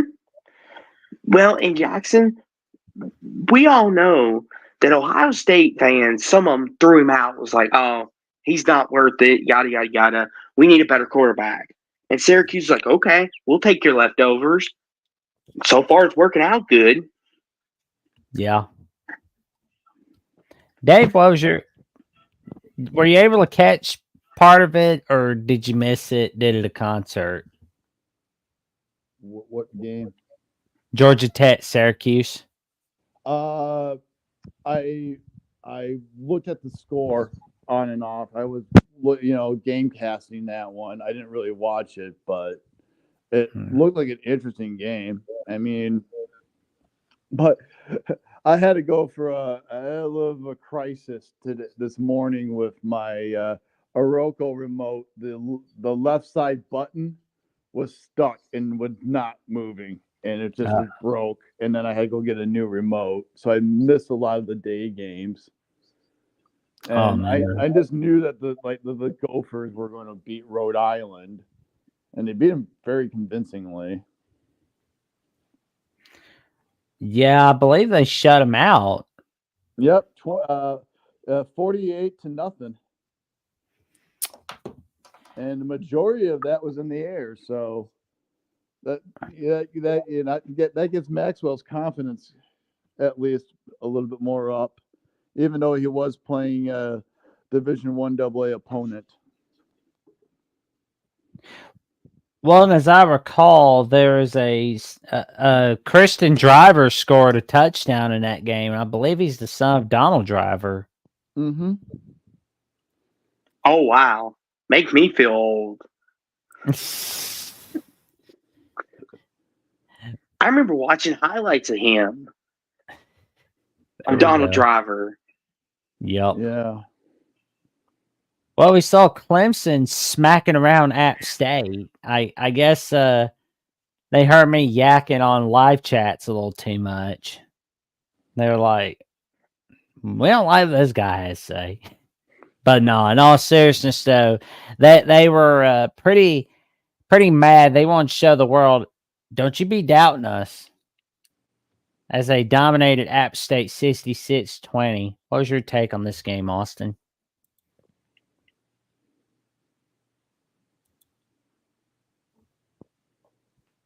Can you hear me, Austin? Oh. Yeah, you face bros for a second. But yeah, I will say, Jackson, this is what you're supposed to do if you're Clemson. Take care of your cupcakes. And they did exactly that, Jackson. They were ticked off. They were angry. They were mad. And they put boots in the mud hole on App State. Took care of business, and they made sure there was no upset in Death Valley. Oh, yeah. That's what you got to do is smack around your opponents. App State, well, they picked the wrong team to mess with. Agree. Now, Jackson, I just hope ESPN don't start their propaganda about Clemson's back and they're going to be a dark horse in the playoffs. I hope they don't start that. Well, they're not back at anything yet. So that is we do not see that happening. I see and Austin as a rebuilding team. What'd you say, Dave? I still see them as a rebuilding team. Oh yeah, agreed. They're like Michigan right now. Yeah, they are rebuilding quite a lot. And there's your boys at the Golden Gophers dominating Rhode Island 48-0. So, congrats on the big win, Dave. It's nice to actually wake up and realize your team won dominantly and not worry about them. There you go. Mm-hmm. My dad. That's always a good feeling. The game, and he took a friend of his this time. Normally, I usually go to all the Gopher games, but when it's this early for me and I work until late hours, I get off work usually around 3:30 in the morning. Getting up to try to get for an 11 o'clock game is just painful. Yeah. Unless they're playing somebody big, I have going to 11 o'clock games.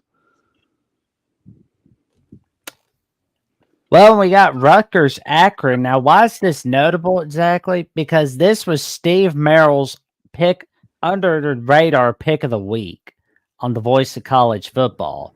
Now, Rutgers was a 23-point favorite, and they beat the spread by 9 points.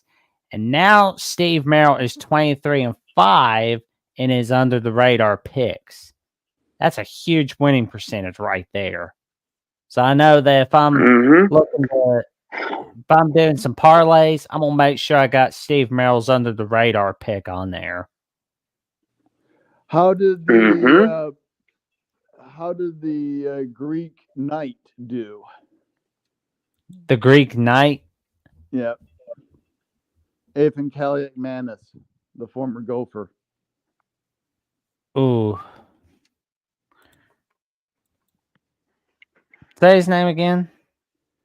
Aiken Kaliakmanis.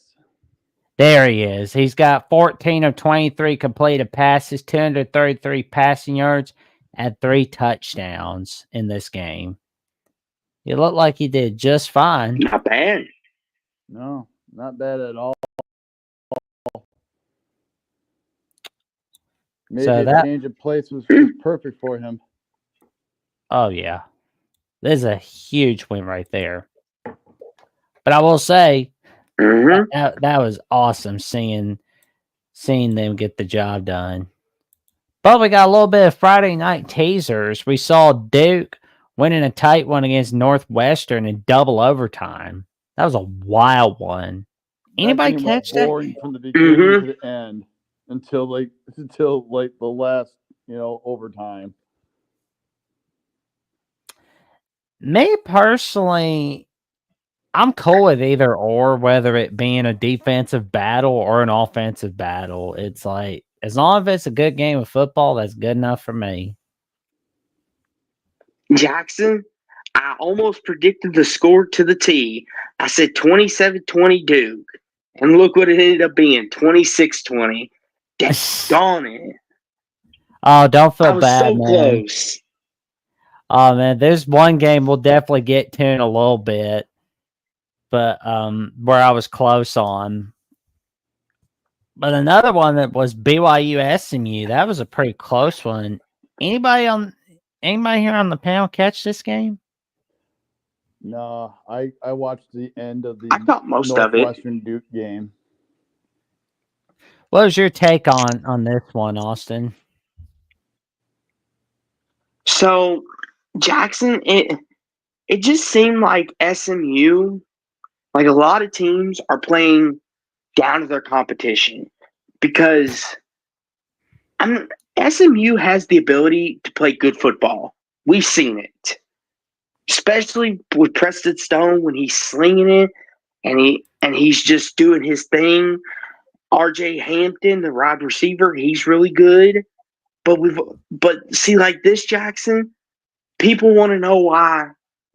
Like the SMU might be overhyped. This is one of the reasons why right here. Blowing this type game to a BYU team that's kind of mediocre within the Big 12 in a game that they should win most of the time, especially at home. Yeah.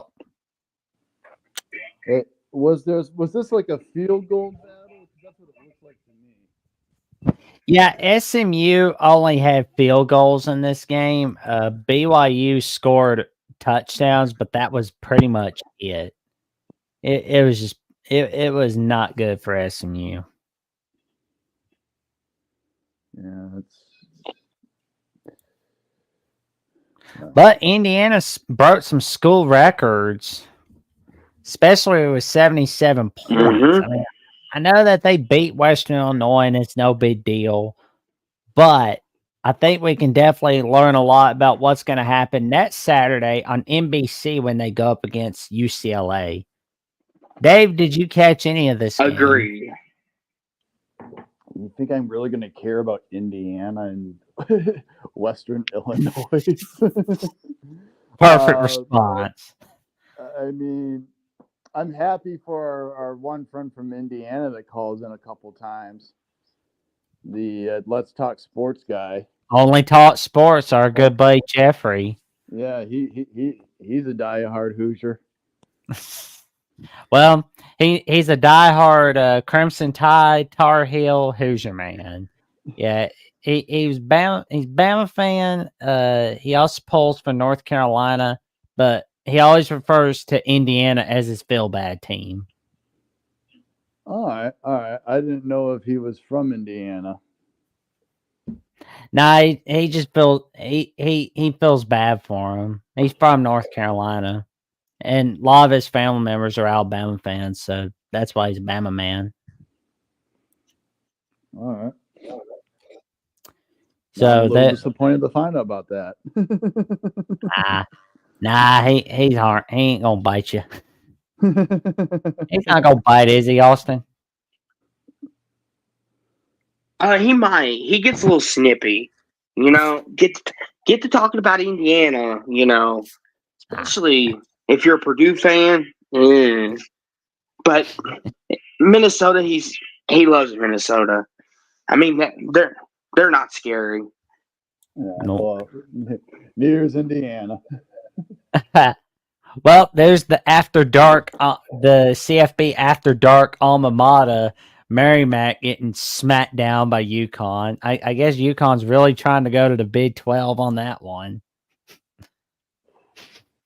See, we could whoop Merrimack. like- Oh my god! But in all They have a seriousness, good though, hockey Jackson or- program. huh? Merrimack has a good hockey program. True. Yeah. I didn't even know they had a football Jackson, program until right now. Yeah, Jackson, UConn's like, oh, Big 12, you want to see us playing football? Here you go. Our tape against Merrimack. We'll be sure to be a decent Big 12 program. Oh yeah. But there's a wild game, as a matter of fact, and that's right in front of us. That's Pittsburgh, Cincinnati. That So looked like a what? fun Oh my game. gosh. Ooh, that looked pretty good. So Jackson. Cincinnati should be kicking themselves right now because they were up 27-6. They should have won this game. oh yeah. What a comeback! I kid you not. I was flipping through the channels and I saw 27-6 Cincinnati. I'm like, oh, maybe I shouldn't have picked Pitt. I was like, okay. And I flip it back and all of a sudden it's 27-25. And I'm thinking, what the heck happened? So I go back, fast forward backwards, and Cincinnati's getting all these self penalties, playing bad football. And it's just like, holy moly. Jackson, Yeah. Cincinnati taking Scott Satterfield away from Louisville.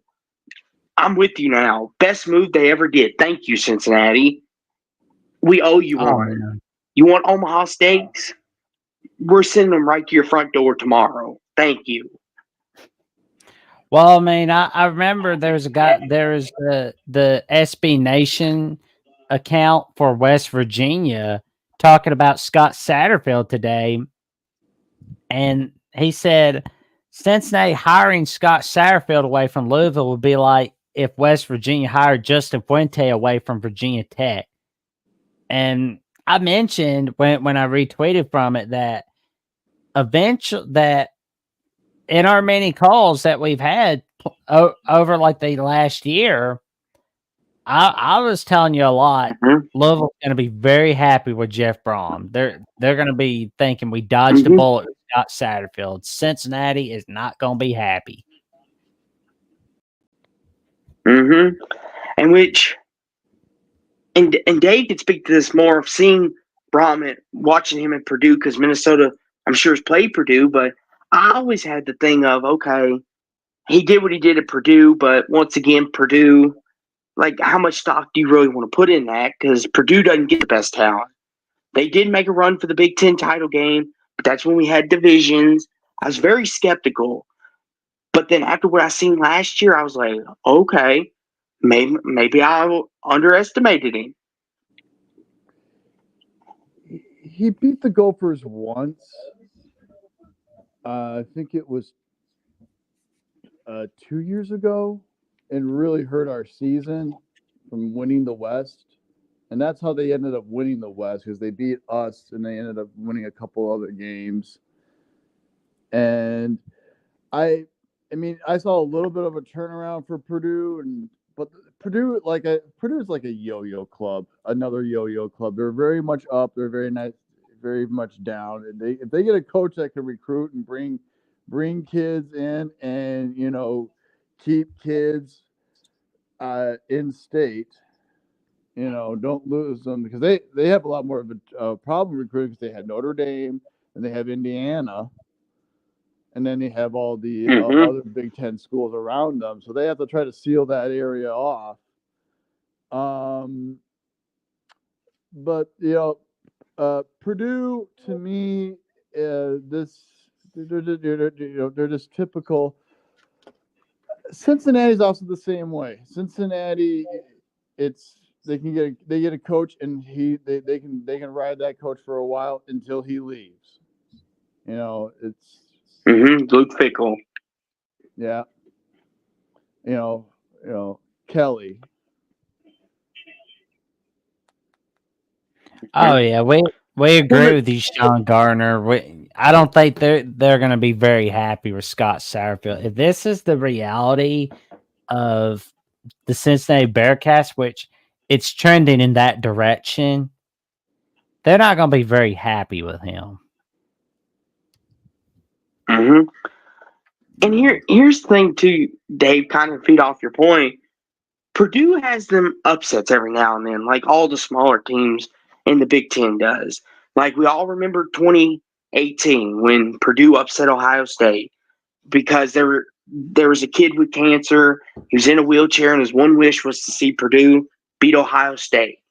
Yeah. And I've talked to many Ohio State fans, and they knew as soon as that story aired, they're like, we're screwed. Fate's not on our side. Yeah, and they also had Purdue had one of the best wide receivers in the country at the time. And it just seemed like in the Big Ten West, if you underestimate them, sometimes it backfires on you. Yeah, that's the one thing. I mean, other than Penn State and Michigan State for a short while, and then like Michigan and Ohio State, the East wasn't all that good, because they were just top heavy. The West was more like everybody was equal to each other. Not all programs were really good. Wisconsin maybe was slightly better. Iowa's maybe slightly better than all the other schools. Nebraska joined the Big Ten and just went on a downslide ever since they fired Bo Pelini. And now they're kind of look like they're going to be doing a comeback. Coach Prime got his butt kicked again. Oof. Well, before we get to South Carolina, Kentucky, Michigan, Maryland, Michigan State, Maryland, I'll be very happy to bring up Nebraska, Colorado. And I'll be honest, I said that Nebraska was going to win 35-13 against Colorado. And in a reply to Brad Crawford on 247 Sports, where he asked, is Nebraska going to smack Colorado? And I said, yes, definitely, absolutely. Nebraska's going to win 35-13. I was a little bit off on this one. I will say, I underestimated Nebraska. That Dylan Raiola Jackson, he's Patrick Mahomes made over again. Do you not see how he plays? Everything he does is Patrick Mahomes like. He's even got like the haircut and the way he walks. It's like Patrick Mahomes like. It's kind of scary, to be honest with you, but I just want to know, Jackson, does Colorado's O-line not know how to block? Well, that, and they obviously don't have a defense, which that was what I warned about in Pitt's analysis and on last week's edition of the Final Whistle. I warned about their defense. I was like, okay, you got lucky against North Dakota State. You're not going to be so lucky against Nebraska. Yeah. Well, the thing was, too, is Nebraska wasn't even sending that many people. They were sending like 3, and they were getting home to them. And I'm sitting here thinking, like, are you all that bad? Like, good grief. I'm like, Jackson, we could have went out there and blocked those 3. put Mhm. Minnesota Dave and Traveling Fools out there with us. We would have done fine. Oh yeah. Oh Yeah. gosh. You know, maybe Prime just doesn't care about the offensive line. That's where it all begins, though. That's how you win football games, in the trenches. He relies on his son, and that's basically it, to be as athletic as he can be, and it's just not working out. It's, it feels like yesterday we're all hooting and hollering about Colorado being back, and and they won 4 games straight, wasn't it, last year? And then they lost every game after that. Their program went downhill after that Stanford comeback last year. Prime is going to have one more year with Colorado before they get sick of his crap. Yeah. If he has another just mediocre, low season, this was a joke. Well, having a bunch of social media followers doesn't seem to be helping because, I mean, it obviously doesn't build a defense or a recruiting class. Because, I Or an mean, you got some O-line. top. No. But hey, they'll be on 60 Minutes next week. Gosh. But it was Like the impressive. thing is, Go ahead. go ahead, Jackson. It was impressive seeing Nebraska smacking around Colorado tonight. But you were saying, Austin? I was going to say, Jackson, we've seen Matt Rule do this before. Like, I know it's only 2 weeks in, there's still a long way to go. But we've seen Matt Rule take programs that are falling and he picks them up and he wins games. I mean, look what he did at Baylor. He took them to the conference championship game, I believe, his second or his third year. Third year, 2019. Okay. I want to make sure I had that year right. Yeah, third year, 2019. I'm not saying he's going to do that at Nebraska. I don't want nobody to yell at me and say that I'm thinking that, but he's making Nebraska relevant again. Before you know it, Jackson and Dave, we could see Nebraska be an 8-4 team, 9-3 under Matt Rule if he could get it going again.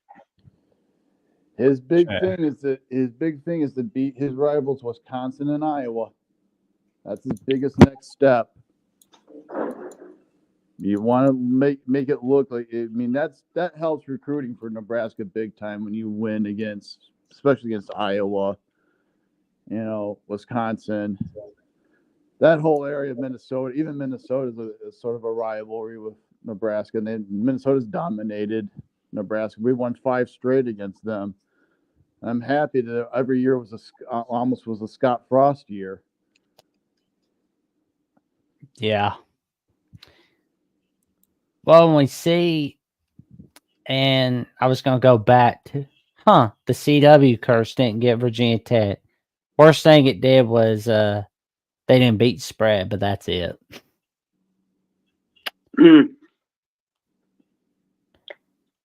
But we see South Carolina dominated Kentucky. How about that? I thought Michigan State was going to be dead in the water. I thought Maryland was going to kill them. Oof. I did too. Jackson, I know you asked about Kentucky, South Carolina, but I think we owe an apology to Michigan State. Like, we're sorry, Jonathan Smith. We weren't familiar with your building, your team building. Because Jackson, this was a whole. I'm surprised that Michigan State kept it, that they were able to win this, like Dave said. So I thought Maryland would have ran them over. Well, the thing is, Maryland tends to do well in September, but not this year. They're not. Yeah, they're. Oh, I know in years past they'd start off 6-0, and then they'd lose to Ohio State, and they're like, we don't care. and they barely squeak out and make it to a bowl game. Mm-hmm. And they've always had a great offensive I mean, players. Great wide receivers. Mm-hmm. And you think they would Mhm. easily put more speed in their game, but people started reading them like a book after a while. Mm-hmm. Yeah, it's pretty wild. Yeah, Maryland's O-line is not that good. That's been also another problem. Mm-hmm. Yeah. Well, the thing too is at Maryland, there's not much expectations either. So I feel like as long as Maryland goes 8-4 every year, the coach will never get like a hot seat talk. I feel like that's just me. Yeah. But how about Kentucky, though? And this is the funniest thing I found from this game, where they asked the Aflac trivia question of who has the second most wins in Kentucky football history. Bear Bryant, of course. I mean, they said it like it was a $2,000 question on Jeopardy. Like, good God. That's because most people don't know that Bear Bryant coached Kentucky. I mean, I figure a lot of people would be reading the college football history. It's like he coached Alabama and Kentucky, Texas A&M. I mean, I wouldn't expect a lot of people to know they coached at Maryland, but I mean, at least those three schools. Yeah. He coached at Maryland? Yeah, that one only 1 year. Huh. I know, right? I never thought that he would ever be an East Coast coach. He only coached 1 year, but then he got the call from Kentucky and he left for him. And he left Kentucky because they decided to go with basketball being their money sport, and they hired Ruff? Adolph Rupp. Yeah. And he got the more money, and he was like, you know what? I'm going in A&M, and he went from A&M to Bama.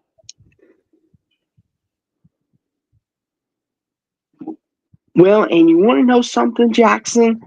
This game was so impressive by South Carolina. College Game Day was like, you know what? Let's go to LSU, South Carolina next weekend. They must have really loved the South Carolina Kentucky game. But I think Game Day should just been like, you know what? We're going to do a big noon kickoff and go to Bama, Wisconsin. But, oh well. Hey, Jackson, I'm surprised they didn't go to Colorado State, to be honest with you. Good God. I'm just like, oh, man. I think the hype's wearing off on them now. Is the Wisconsin game against Bama going to be at Camp Randall, or is it going to be at this year Field? This year it's going to be at Camp Randall, but the first time in its series history, it will be in Tuscaloosa in 2025 for week 3 of the 2025 season. All right. Washington State I was will impressive. see you guys probably at Bama in 2030. I hope to see you there, man. That'd be awesome. That would be a fun game for me to go to, just because I really, really want to get that SEC tailgating experience. There you go. I can smell the ribs right now. Thank you.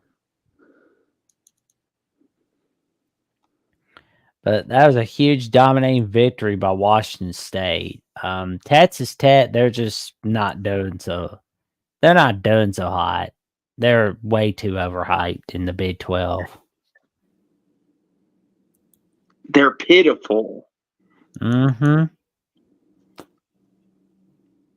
But Arizona State didn't hear any bell ringing Well, Mississippi State didn't hear any bell ringing against Arizona State, but it was not enough against the Sun Devils in their first ever meeting. And it's Arizona State's first ever win against an SEC school, I believe. I'm surprised about that. That Yeah. you'd think they at least played a couple games against the SEC, but yeah, it's hard to go In Jackson? into Tempe and get a win. Yeah. It's very Those hard. night games, if Two's you're- undefeated. How about that? How about that? So it's been a wild week of college football. And even though week 3's sloppy, that doesn't mean you won't see upsets. We're going to see more of No. like, kind of like how people have seen Game of Thrones. They always hear winter is coming. Well, upsets are coming in college football next week. Agree. I can smell them. Oh, yeah. Dave, what you got going on in the upcoming week? Well, just work, and then I'm going to the Nevada Gopher game. Nice. Yeah, I Cool. finally would be going with my dad last week. I went with a friend, and then then my dad went this week. So yeah, this is my first time with me and my dad actually going to a game this year. And then, Well, no, and then Nice. it's not and this hopefully the Gophers don't look ahead to next week after Nevada, because that's Iowa week. yeah. Nevada could be a trap game. You don't know how well they're going to do. There's still a True. lot of question marks with the Gophers, but I don't think Nevada's that good this year. Well, and I was going to ask you as well, how was the concert that you went to? What and who was the band? All right, it was a Louisiana band called Goat Horror. They're a thrash black metal band. There we go. Nice. It was a lot of Awesome. fun. Oh, there we go. I'm glad you had a lot of fun today, man. You needed a lot of fun from what it sounded like. You need some fun. And I think Oh, we all need some fun every now and again. I'm getting kind of old. Just getting out of the house is now a chore. Yeah, I mean, I'm just like I try to get myself out of the house as much as possible every now and again, because like being at home all the time, you don't want to be there all the time, No, I had a weird feeling after when COVID hit that I started to get a little bit of that habit of being comfortable in my own home, maybe too comfortable. Yeah, because when you get too comfortable, that's when you don't feel like you're getting better at life. Yeah, that's true. Yeah. Austin, what have you got going on this week? Where are you, good buddy? There, man. I will. I'm right here, good buddy. Yeah. Obviously, this week, got Wednesday night with you. College football picks and analysis week 3, where we'll be picking all the games for week 3, talking a little crap. I'm going to enjoy my bye week. Louisville's on a break because nobody wanted to play us in week 3, so we said, okay, we'll just make it a bye. Have a week off, go to the beach, watch our other ACC opponents play, and just enjoy college football together. And if you want to find out where my takes are, you can find me on X at AW Williams 1980-2639. You can also find me here on Sports Talk Austin with Austin 2002. If you like this great content, feel free to hit the subscribe button up so you never miss another great video. Jackson, You're more busier than I am, so let the people know what you got going on.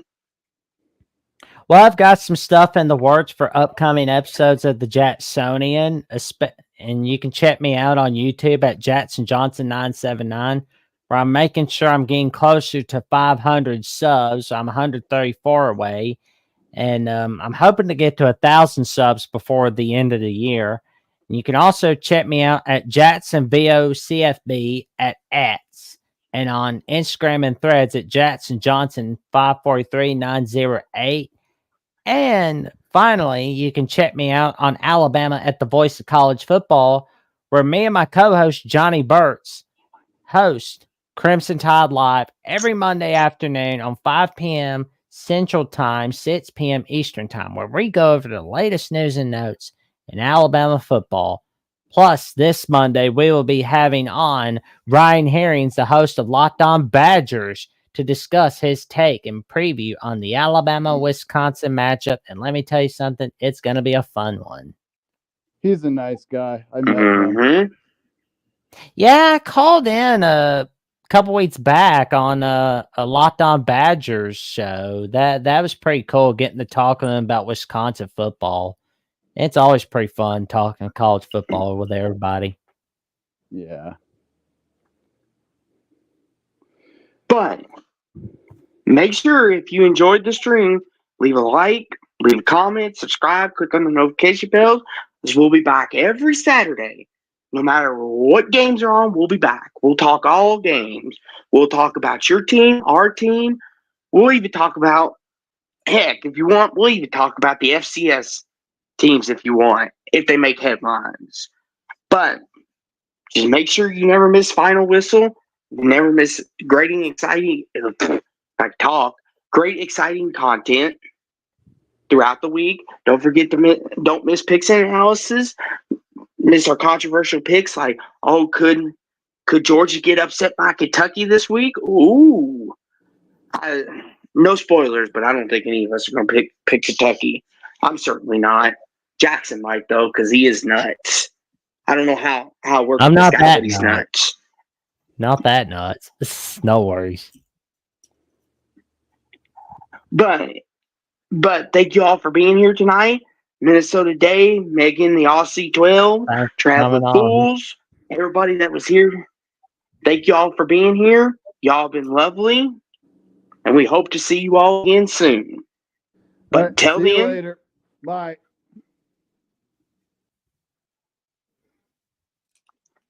thank you, Minnesota Day, for stopping by. Go Gophers. But Jackson, hit the final whistle. And the final word has been spoken. No more.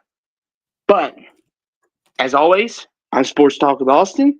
That's my co-host, Jackson Johnson. Go Cards, everybody.